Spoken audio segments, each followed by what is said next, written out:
بسم اللہ الرحمن الرحیم۔ السلام علیکم ورحمۃ اللہ وبرکاتہ۔ ترمذی شریف میں حضرت انس رضی اللہ عنہ سے روایت ہے کہ حضور نبی کریم صلی اللہ علیہ وسلم نے ارشاد فرمایا، جس نے میری سنت سے محبت کی اس نے مجھ سے محبت کی، اور جس نے مجھ سے محبت کی وہ میرے ساتھ جنت میں ہوگا۔ مشکات المصابیح میں حضرت ابو ہریرہ رضی اللہ عنہ سے روایت ہے کہ حضور نبی کریم صلی اللہ علیہ وسلم نے ارشاد فرمایا، جس شخص نے میری امت کے فساد کے وقت میری سنت کو تھام لیا تو اس کے لیے 100 شہیدوں کا اجر ہے۔ اللہ تعالیٰ نے جمعۃ المبارک کے دن کو باقی دنوں کا سردار بنایا ہے۔ اس نام کی مستقل ایک سورت مبارکہ اللہ تعالیٰ نے قرآن کریم میں نازل فرمائی۔ جمعۃ المبارک کی قرآن و سنت میں بہت فضیلت مذکور ہے، اس لیے اس دن مسنون اعمال کا اہتمام کرنا چاہیے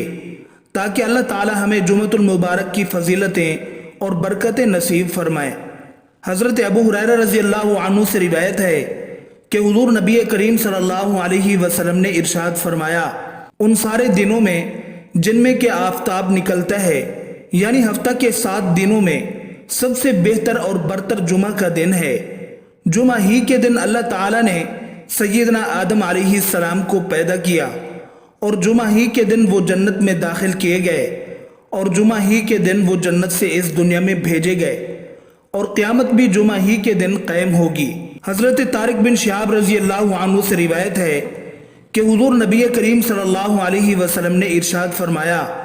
جمعہ کی نماز جماعت کے ساتھ ادا کرنا ہر مسلمان پر لازم اور واجب ہے۔ اس وجوب سے 5 قسم کے آدمی مستثنی ہیں۔ نمبر 1 غلام، نمبر 2 عورت، نمبر 3 نابالغ لڑکا، نمبر 4 بیمار، نمبر 5 مسافر۔ اسی طرح حضرت ابو الجعد زمری رضی اللہ عنہ سے روایت ہے کہ حضور نبی کریم صلی اللہ علیہ وسلم نے ارشاد فرمایا، جو آدمی بلا عذر 3 جمعہ تساہل یعنی سستی اور سہل انگاری کی وجہ سے چھوڑ دے گا، اللہ تعالیٰ اس کے دل پر مہر لگا دے گا، یعنی پھر وہ شخص نیک عمل کی توفیق سے محروم ہی رہے گا۔ حضرت سلمان فارسی رضی اللہ عنہ سے روایت ہے کہ حضور نبی کریم صلی اللہ علیہ وسلم نے ارشاد فرمایا کہ جو آدمی جمعہ کے دن غسل کرے اور جہاں تک ہو سکے صفائی پاکیزگی کا اہتمام کرے، جو تیل اور خوشبو اس کے گھر میں ہو اسے لگائے، پھر وہ گھر سے نماز کے لیے جائے اور مسجد پہنچ کر اس کی احتیاط کرے کہ جو 2 آدمی پہلے سے ساتھ بیٹھے ہوں ان کے درمیان نہ بیٹھے، پھر جو نماز یعنی سنن اور نوافل کی جتنی رکعتیں اس کے لیے مقدر ہوں وہ پڑھے، پھر جب امام خطبہ دے تو توجہ اور خاموشی کے ساتھ اس کو سنے، تو اللہ تعالیٰ کی طرف سے اس جمعہ اور گزشتہ جمعہ کے درمیان کے اس کے گناہ بخش دیے جائیں گے۔ حضور نبی کریم صلی اللہ علیہ وسلم نے ارشاد فرمایا، جو شخص جمعہ کے دن 7 اعمال کر لے، اس کو مسجد جاتے ہوئے ہر قدم پر 1 سال کی نفلی نمازوں کا ثواب اور 1 سال کے نفلی روزوں کا اجر و ثواب ملے گا۔ وہ 7 اعمال یہ ہیں: نمبر 1 غسل کرنا، نمبر 2 اچھے کپڑے پہننا،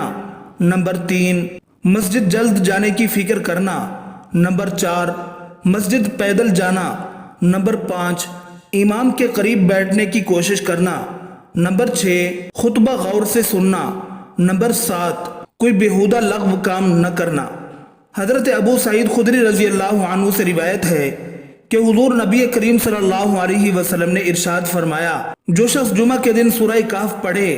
اس کے لیے 2 جمعوں کے درمیان نور روشن ہو جائے گا۔ امیر المومنین حضرت سیدنا علی ابن ابی طالب رضی اللہ عنہ سے روایت ہے کہ حضور نبی کریم صلی اللہ علیہ وسلم نے ارشاد فرمایا، جس شخص نے جمعہ والے دن سورۃ الکہف کی تلاوت کی تو وہ آئندہ جمعہ تک ہر طرح کے فتنے سے بچایا جاتا ہے، یہاں تک کہ اگر دجال بھی نکل آئے تو اس سے بھی محفوظ رہے گا۔ اسی طرح حدیث مبارکہ میں آتا ہے کہ جس شخص نے سورہ کہف کی پہلی 10 آیتیں حفظ کر لیں اور پابندی سے پڑھتا رہا، وہ دجال کے فتنے سے بچا دیا جائے گا۔ اسی طرح آخری 10 آیتوں کے متعلق بھی روایت آتی ہے، اور اسی طرح ایک روایت میں یہ بھی آتا ہے کہ جو شخص سورہ کہف کی پہلی 3 آیتیں پڑھتا رہے گا وہ بھی دجال کے فتنے سے محفوظ رہے گا۔